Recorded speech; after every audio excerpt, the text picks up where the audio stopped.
नवदुर्गा सनातन धर्म में भगवती माता दुर्गा, जिन्हें आदिशक्ति जगत जननी जगदम्बा भी कहा जाता है, भगवती के 9 मुख्य रूप है, जिनकी विशेष पूजा व साधना नवरात्रि के दौरान और वैसे भी विशेष रूप से करी जाती है। इन नवों दुर्गा देवियों को पापों की विनाशिनी कहा जाता है। हर देवी के अलग अलग वाहन हैं, अस्त्र शस्त्र हैं, परंतु यह सब एक हैं और सभी परम भगवती दुर्गा जी से ही प्रकट होती है। दुर्गा जी पहले स्वरूप में शैलपुत्री के नाम से जानी जाती हैं। ये ही नवदुर्गाओं में प्रथम दुर्गा हैं। पर्वतराज हिमालय के घर पुत्री रूप में उत्पन्न होने के कारण इनका नाम शैलपुत्री पड़ा। नवरात्र पूजन में प्रथम दिवस इन्हीं की पूजा और उपासना की जाती है। इनका वाहन वृषभ है, इसलिए यह देवी वृषारूढ़ा के नाम से भी जानी जाती हैं। इस देवी ने दाएं हाथ में त्रिशूल धारण कर रखा है और बाएं हाथ में कमल सुशोभित है। यही सती के नाम से भी जानी जाती है। एक बार जब सती के पिता प्रजापति दक्ष ने यज्ञ किया तो इसमें सारे देवताओं को निमंत्रित किया, पर अपने दामाद भगवान शंकर को नहीं। सती अपने पिता के यज्ञ में जाने के लिए विकल हो उठीं। शंकर जी ने कहा कि सारे देवताओं को निमंत्रित किया गया है, उन्हें नहीं। ऐसे में वहां जाना उचित नहीं है। परंतु सती संतुष्ट नहीं हुई। सती का प्रबल आग्रह देखकर शंकर जी ने उन्हें यज्ञ में जाने की अनुमति दे दी। सती जब घर पहुंची तो सिर्फ मां ने ही उन्हें स्नेह दिया। बहनों की बातों में व्यंग्य और उपहास के भाव थे। भगवान शंकर के प्रति भी तिरस्कार का भाव था। दक्ष ने भी उनके प्रति अपमानजनक वचन कहे। इससे सती को क्लेश पहुंचा। वे अपने पति का यह अपमान न सह सकीं और योगाग्नि द्वारा अपने आप को जलाकर भस्म कर लिया। इस दारुण दुख से व्यथित होकर शंकर भगवान ने तांडव करते हुए उस यज्ञ का विध्वंस करा दिया। यही सती अगले जन्म में शैलराज हिमालय की पुत्री के रूप में जन्मी और शैलपुत्री कहलाईं। शैलपुत्री का विवाह भी फिर से भगवान शंकर से हुआ। शैलपुत्री शिव की अर्धांगिनी बनी। इनका महत्व और शक्ति अनंत है। अन्य नाम सती, पार्वती, वृषारूढ़ा, हेमवती और भवानी भी इन्हीं देवी के अन्य नाम हैं। नवरात्र पर्व के दूसरे दिन मां ब्रह्मचारिणी की पूजा अर्चना की जाती है। साधक इस दिन अपने मन को मां के चरणों में लगाते हैं। ब्रह्म का अर्थ है तपस्या और चारिणी यानी आचरण करने वाली। इस प्रकार ब्रह्मचारिणी का अर्थ हुआ तप का आचरण करने वाली।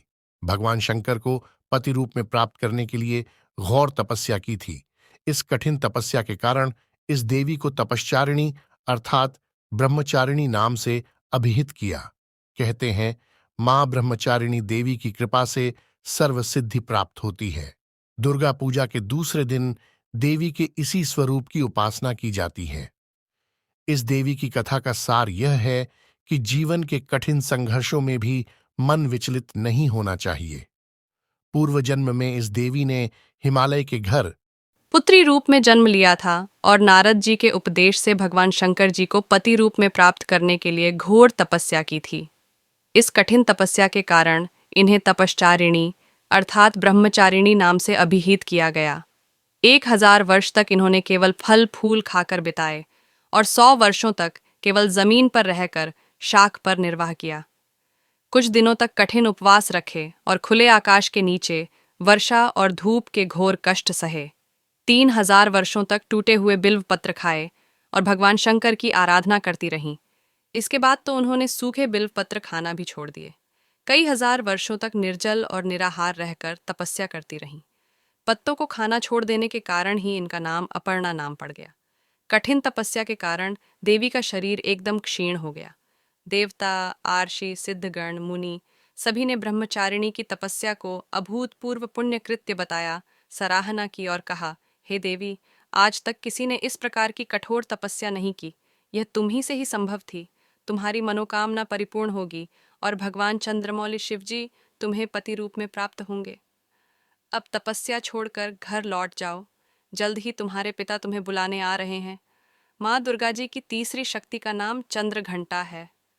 नवरात्रि उपासना में तीसरे दिन की पूजा का अत्यधिक महत्व है और इस दिन इन्हीं के विग्रह का पूजन आराधन किया जाता है। इस दिन साधक का मन मणिपुर चक्र में प्रविष्ट होता है। इस देवी की कृपा से साधक को अलौकिक वस्तुओं के दर्शन होते हैं। दिव्य सुगंधियों का अनुभव होता है और कई तरह की ध्वनियाँ सुनाई देने लगती हैं। देवी का यह स्वरूप परम शांतिदायक और कल्याणकारी माना गया है।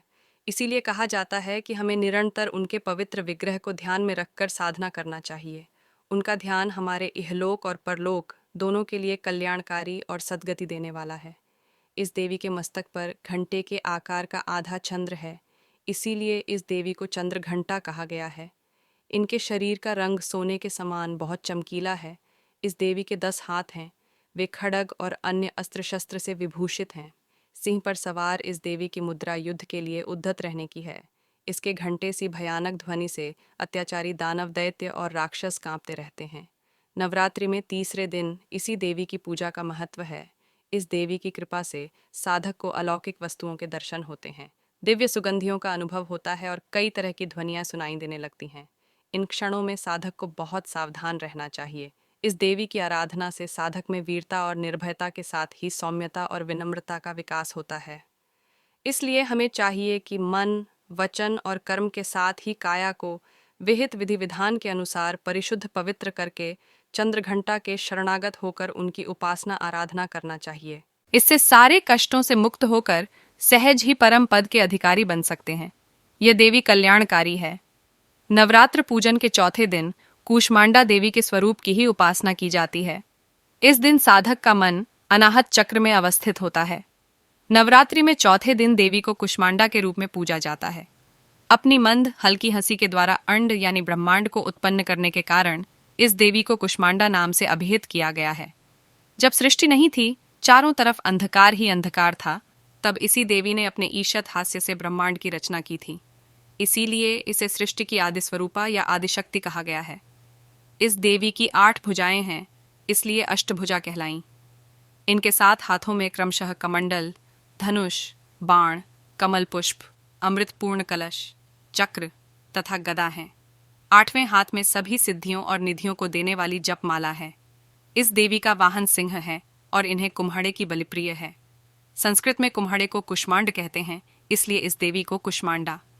इस देवी का वास सूर्यमंडल के भीतर लोक में है। सूर्यलोक में रहने की शक्ति क्षमता केवल इन्हीं में है। इसीलिए इनके शरीर की कांति और प्रभा सूर्य की भांति ही दैदीप्यमान है। इनके ही तेज से 10 दिशाएं आलोकित हैं। ब्रह्मांड की सभी वस्तुओं और प्राणियों में इन्हीं का तेज व्याप्त है। अचंचल और पवित्र मन से नवरात्रि के चौथे दिन इस देवी की पूजा आराधना करना चाहिए। इससे भक्तों के रोगों और शोकों का नाश होता है तथा उसे आयु, यश, बल और आरोग्य प्राप्त होता है। यह देवी अत्यल्प सेवा और भक्ति से ही प्रसन्न होकर आशीर्वाद देती हैं। सच्चे मन से पूजा करने वाले को सुगमता से परम पद प्राप्त होता है। विधि विधान से पूजा करने पर भक्त को कम समय में ही कृपा का सूक्ष्म भाव अनुभव होने लगता है। यह देवी आधियों व्याधियों से मुक्त करती हैं और उसे सुख, समृद्धि और उन्नति प्रदान करती हैं।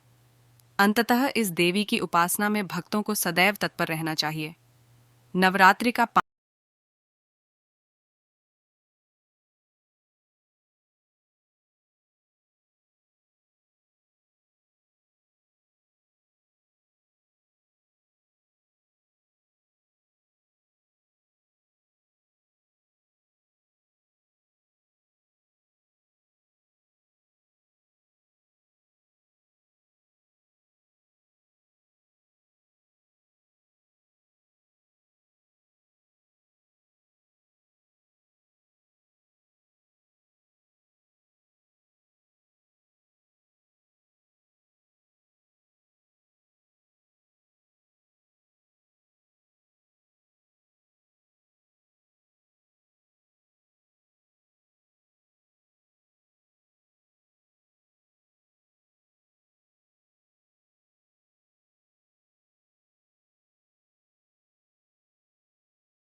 भवसागर पार करने में कठिनाई नहीं आती है। उनकी पूजा से मोक्ष का मार्ग सुलभ होता है। यह देवी विद्वानों और सेवकों को पैदा करने वाली शक्ति है, यानी चेतना का निर्माण करने वाली। कहते हैं कालिदास द्वारा रचित रघुवंशम महाकाव्य और मेघदूत रचनाएं स्कंद माता की कृपा से ही संभव हुई। माँ दुर्गा के छठे स्वरूप का नाम कात्यायनी है। उस दिन साधक का मन आज्ञा चक्र में स्थित होता है। योग साधना में इस आज्ञा चक्र का अत्यंत महत्वपूर्ण स्थान है। नवरात्रि में छठे दिन माँ कात्यायनी की पूजा की जाती है। इनकी उपासना और आराधना से भक्तों को बड़ी सहजता से अर्थ, धर्म, काम और मोक्ष चारों फलों की प्राप्ति होती है। उसके रोग, शोक, संताप और भय नष्ट हो जाते हैं। जन्मों के समस्त पाप भी नष्ट हो जाते हैं। कात्य गोत्र में विश्व प्रसिद्ध महर्षि कात्यायन ने भगवती पराम्बा की उपासना की, कठिन तपस्या की। उनकी इच्छा थी कि उन्हें पुत्री प्राप्त हो। माँ भगवती ने उनके घर पुत्री के रूप में जन्म लिया, इसलिए यह देवी कात्यायनी कहलाईं। इनका गुण शोध कार्य है, इसीलिए इस वैज्ञानिक युग में कात्यायनी का महत्व सर्वाधिक हो जाता है। इनकी कृपा से ही सारे कार्य पूरे जो जाते हैं। ये वैद्यनाथ नामक स्थान पर प्रकट होकर पूजी गईं। माँ कात्यायनी अमोघ फलदायिनी है। भगवान कृष्ण को पति रूप में पाने के लिए ब्रज की गोपियों ने इन्हीं की पूजा की थी। यह पूजा कालिंदी यमुना के तट पर की गई थी, इसीलिए यह ब्रजमंडल की अधिष्ठात्री देवी के रूप में प्रतिष्ठित हैं। इनका स्वरूप अत्यंत भव्य और दिव्य है। ये स्वर्ण के समान चमकीली हैं और भास्वर हैं। इनकी 4 भुजाएं हैं। दाईं तरफ का ऊपर वाला हाथ अभय मुद्रा में है तथा नीचे वाला हाथ वर मुद्रा में। माँ के बाईं तरफ के ऊपर वाले हाथ में तलवार है व नीचे वाले हाथ में कमल का फूल सुशोभित है। इनका वाहन भी सिंह है। इनकी उपासना और आराधना से भक्तों को बड़ी आसानी से अर्थ, धर्म, काम और मोक्ष चारों फलों की प्राप्ति होती है। उसके रोग, शोक, संताप और भय नष्ट हो जाते हैं। जन्मों के समस्त पाप भी नष्ट हो जाते हैं। इसलिए कहा जाता है कि इस देवी की उपासना करने से परम पद की प्राप्ति होती है। माँ दुर्गा जी की 7वीं शक्ति कालरात्रि के नाम से जानी जाती हैं। दुर्गा पूजा के 7वें दिन माँ कालरात्रि की उपासना का विधान है। इस दिन साधक का मन सहस्रार चक्र में स्थित रहता है। इसके लिए ब्रह्मांड की समस्त सिद्धियों का द्वार खुलने लगता है। कहा जाता है कि कालरात्रि की उपासना करने से ब्रह्मांड की सारी सिद्धियों के दरवाजे खुलने लगते हैं और तमाम असुरी शक्तियां उनके नाम के उच्चारण से ही भयभीत होकर दूर भागने लगती हैं। नाम से अभिव्यक्त होता है कि माँ दुर्गा की यह 7वीं शक्ति कालरात्रि के नाम से जानी जाती है, अर्थात जिनके शरीर का रंग घने अंधकार की तरह एकदम काला है। नाम से ही जाहिर है कि इनका रूप भयानक है।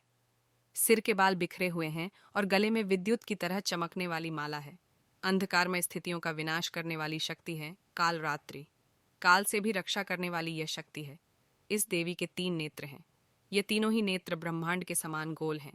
इनकी सांसों से अग्नि निकलती रहती है। ये गर्दभ की सवारी करती हैं। ऊपर उठे हुए दाहिने हाथ की वर मुद्रा भक्तों को वर देती है। दाहिनी ही तरफ का नीचे वाला हाथ अभय मुद्रा में है, यानी भक्तों हमेशा निडर, निर्भय रहो। बाईं तरफ के ऊपर वाले हाथ में लोहे का कांटा तथा नीचे वाले हाथ में खड्ग है। इनका रूप भले ही भयंकर हो, परंतु ये सदैव शुभ फल देने वाली माँ हैं, इसीलिए ये शुभंकरी कहलाईं। अर्थात इनसे भक्तों को किसी भी प्रकार से भयभीत या आतंकित होने की कतई आवश्यकता नहीं। उनके साक्षात्कार से भक्त पुण्य का भागी बनता है। कालरात्रि की उपासना करने से ब्रह्मांड की सारी सिद्धियों के दरवाजे खुलने लगते हैं और तमाम असुरी शक्तियां उनके नाम के उच्चारण से ही भयभीत होकर दूर भागने लगती हैं। इसलिए दानव, दैत्य, राक्षस और भूत प्रेत उनके स्मरण से ही भाग जाते हैं। यह ग्रह बाधाओं को भी दूर करती हैं और अग्नि, जल, जंतु, शत्रु और रात्रि भय दूर हो जाते हैं। इनकी कृपा से भक्त हर तरह के भय से मुक्त हो जाता है। दुर्गा जी की 8वीं शक्ति का नाम महागौरी है। दुर्गा पूजा के 8वें दिन महागौरी की उपासना का विधान है। नवरात्रि में 8वें दिन महागौरी शक्ति की पूजा की जाती है। नाम से प्रकट है कि इनका रूप पूर्णतः गौरवर्ण है। इनकी उपमा शंख, चंद्र और कुंद के फूल से दी गई है। अष्टवर्षा भवेद गौरी, यानी इनकी आयु 8 वर्ष की मानी गई है। इनके सभी आभूषण और वस्त्र श्वेत हैं, इसीलिए उन्हें श्वेतांबर धरा कहा गया है। इनकी 4 भुजाएं हैं और वाहन वृषभ है, इसीलिए वृषारूढ़ा भी कहा गया है इनको। इनके ऊपर वाला दाहिना हाथ अभय मुद्रा है तथा नीचे वाला हाथ त्रिशूल धारण किया हुआ है। ऊपर वाले बाएं हाथ में डमरू धारण कर रखा है और नीचे वाले हाथ में वर मुद्रा है। इनकी पूरी मुद्रा बहुत शांत है। पति रूप में शिव को प्राप्त करने के लिए महागौरी ने कठोर तपस्या की थी। इसी कारण से इनका शरीर काला पड़ गया, परंतु तपस्या से प्रसन्न होकर भगवान शिव ने इनके शरीर को गंगा के पवित्र जल से धोकर कांतिमय बना दिया। उनका रूप गौर वर्ण का हो गया। इसीलिए यह महागौरी कहलाई। यह अमोघ फलदायिनी है और इनकी पूजा से भक्तों के तमाम कलमश धुल जाते हैं, पूर्व संचित पाप भी नष्ट हो जाते हैं। महागौरी का पूजन अर्चन, उपासना, आराधना कल्याणकारी है। इनकी कृपा से अलौकिक सिद्धियां भी प्राप्त होती हैं। एक और मान्यता के अनुसार एक भूखा सिंह भोजन की तलाश में वहां पहुंचा जहां देवी उमा तपस्या कर रही होती है। देवी को देखकर सिंह की भूख बढ़ गई, परंतु वह देवी के तपस्या से उठने का प्रतीक्षा करते हुए वहीं बैठ गया। इस प्रतीक्षा में वह काफी कमजोर हो गया। देवी जब तप से उठी तो सिंह की दशा देखकर उन्हें उस पर बहुत दया आ गई। उन्होंने दयाभाव और प्रसन्नता से उसे भी अपना वाहन बना लिया, क्योंकि वह उनकी तपस्या पूरी होने के प्रतीक्षा में स्वयं भी तप कर बैठा। कहते हैं जो स्त्री माँ की पूजा भक्तिभाव सहित करती हैं, उनके सुहाग की रक्षा देवी स्वयं करती हैं। हम माँ दुर्गा की 9वीं शक्ति का नाम सिद्धिदात्री है। ये सभी प्रकार की सिद्धियों को देने वाली हैं। नवरात्र के 9वें दिन इनकी उपासना की जाती है। मान्यता है कि इस दिन शास्त्रीय विधि विधान और पूर्ण निष्ठा के साथ साधना करने वाले साधक को सभी सिद्धियों की प्राप्ति हो जाती है। इस देवी के दाहिनी तरफ नीचे वाले हाथ में चक्र, ऊपर वाले हाथ में गदा तथा बाईं तरफ के नीचे वाले हाथ में शंख और ऊपर वाले हाथ में कमल का पुष्प है। इनका वाहन सिंह है और यह कमल पुष्प पर भी आसीन होती हैं। नवरात्र में यह अंतिम देवी हैं। हिमाचल के नंदा पर्वत पर इनका प्रसिद्ध तीर्थ है। माना जाता है कि इनकी पूजा करने से बाकी देवियों की उपासना भी स्वयं हो जाती है। यह देवी सर्व सिद्धियां प्रदान करने वाली देवी हैं। उपासक या भक्त पर इनकी कृपा से कठिन कार्य भी आसानी से संभव हो जाते हैं। अणिमा, महिमा, गरिमा, लघिमा, प्राप्ति, प्राकाम्य, ईशित्व और वशित्व 8 सिद्धियां होती हैं।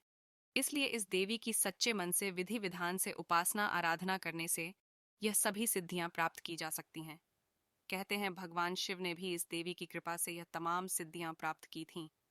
इस देवी की कृपा से ही शिव जी का आधा शरीर देवी का हुआ था। इसी कारण शिव अर्धनारीश्वर नाम से प्रसिद्ध हुए। इस देवी के दाहिनी तरफ नीचे वाले हाथ में चक्र, ऊपर वाले हाथ में गदा तथा बाईं तरफ के नीचे वाले हाथ में शंख और ऊपर वाले हाथ में कमल का पुष्प है। विधि विधान से 9वें दिन इस देवी की उपासना करने से सिद्धियां प्राप्त होती हैं। इनकी साधना करने से लौकिक और परलौकिक सभी प्रकार की कामनाओं की पूर्ति हो जाती है। माँ के चरणों में शरणागत होकर हमें निरंतर नियमनिष्ठ रहकर उपासना करनी चाहिए। इस देवी का स्मरण, ध्यान, पूजन हमें इस संसार की असारता का बोध कराते हैं और अमृत पद की ओर ले जाते हैं। ऐसे ही और वीडियो देखने के लिए हमारे चैनल को सब्सक्राइब करें। प्लीज वीडियो को शेयर, लाइक और अपना प्यारा प्यारा कमेंट करें।